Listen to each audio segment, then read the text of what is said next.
So this morning I'm gonna clean up the engine bay a little bit. Me and my son and daughter already started, so we're just my hair looks horrible. But they helped me a little bit, so I'll kind of show you where we're at right now.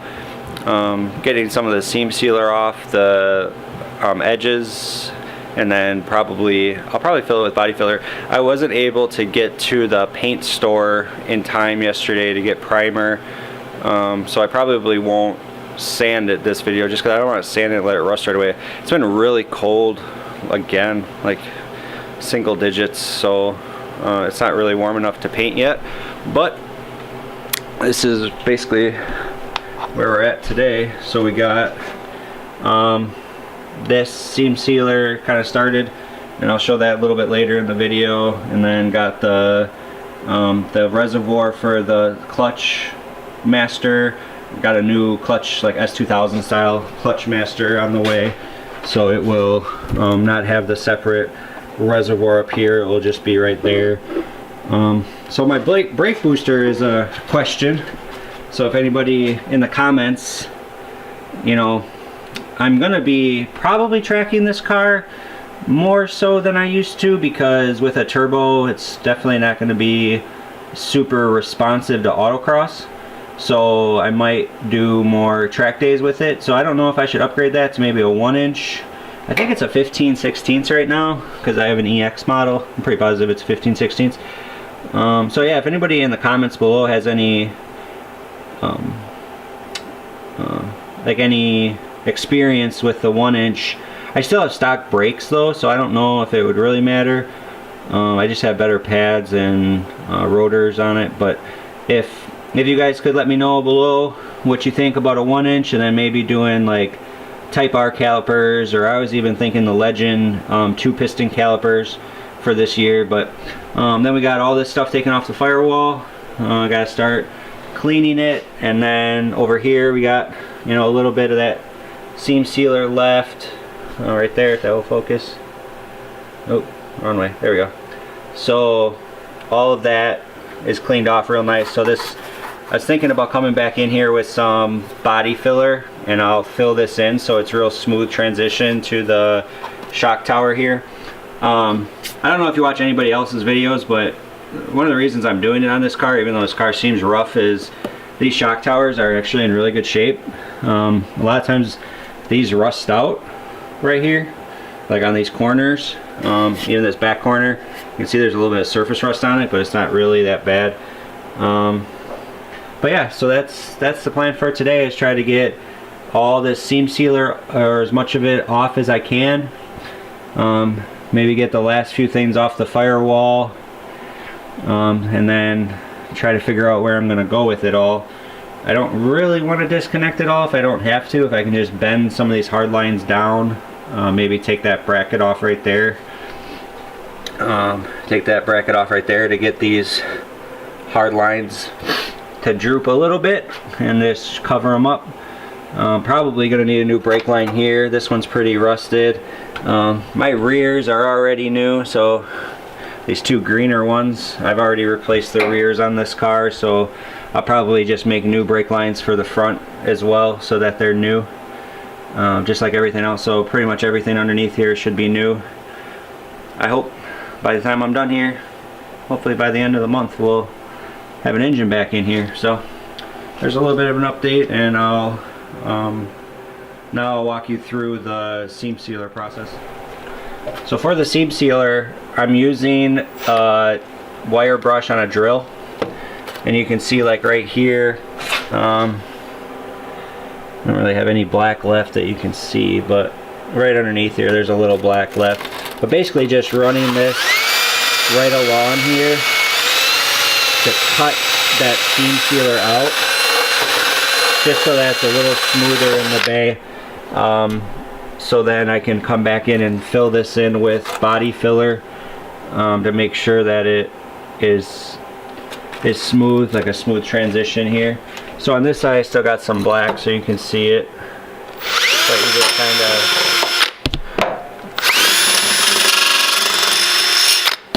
run this over it, and then the black will uncover the tan seam sealer. and just kind of grind that down just like that. So that's kind of the example of it. So you guys see and get the idea on the seam sealer, how just kind of wire brushing it down so that we can smooth it out and have a nice transition there to the shock tower. So the next thing I'm going to do is probably start grinding. So I'll get some of the surface rust off, especially like right here. It's probably the part I start with. I'm just debating if I should buy a new one of these or try to clean this one up. So I'll probably start by cleaning this one up and see where it goes from there.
Now that I'm deaf, that's what we got. So it's smoothed out pretty good. Oh, can't really see it. There we go. Still a little bit of rust like way down in the pit. But I'll get that out with some sandpaper, I think. But a lot smoother. Again, probably just a little skim coat of body filler on there to make it all nice and smooth. But I'm probably now going to tackle this, these welds. Try to weld these up a little better with my horrible welder, just so that you can see I burned through there. This piece isn't even down. Gotta hit that down. It was. Yeah, it burned through there too. This side's at least down more. Grind that down. Grind this down. Try to re-weld that. I didn't paint it at the time. I don't know what I was thinking. Should have, because now it's all rusted. But we'll get her.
boogery.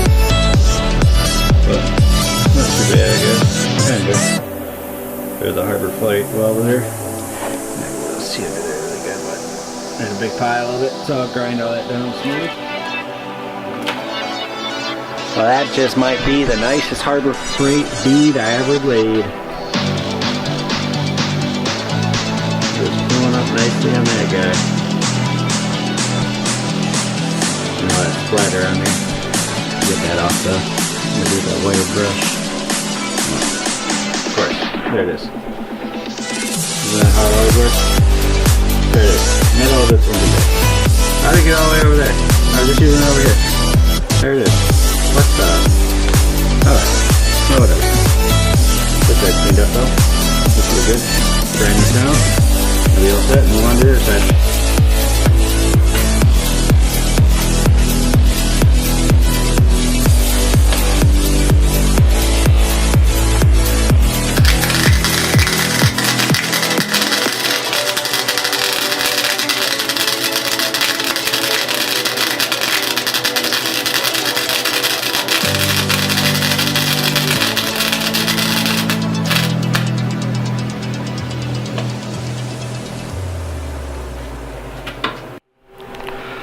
Hopefully that grinding and crap didn't hit my lens, but anyways, so I think that's where I'm going to leave it today.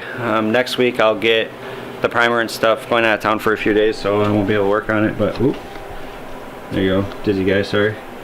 But there's that gob. I'm going to have to clean that up just a little bit more. It's fairly smooth actually though, but this one piece is kind of ragged still, and I got to get in there. I got to use the DA, or the angle grinder I mean, but I don't want to hook up my compressor right this second, so I'll do that next week.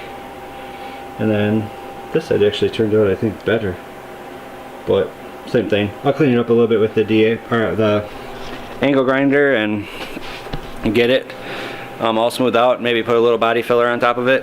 So yeah, so next week I'll wash it, sand it down probably with, I don't know, 80 or 180. We'll see what cuts it, but and then get ready for primer and paint, and then the following week after that's done, then I'll get the engine back in and get it running, and hopefully have the kit on it and tuned by like the end of March. So yeah, so thank you guys for watching. If you could, again, if you're watching to the end here, comment below if you have experience with a 1-inch brake master cylinder, so I can kind of determine what I'm going to do here with this. I've seen some of them used.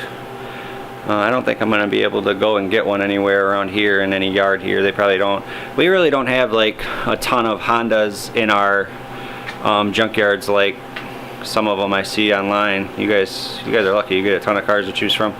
But yeah, so I'll end it here, and thanks for watching. If you could, please like, subscribe, and share. I really appreciate it. There's growth happening and getting subscribers, which is a shock even that any are coming. So yeah, so thank you guys, have a good day.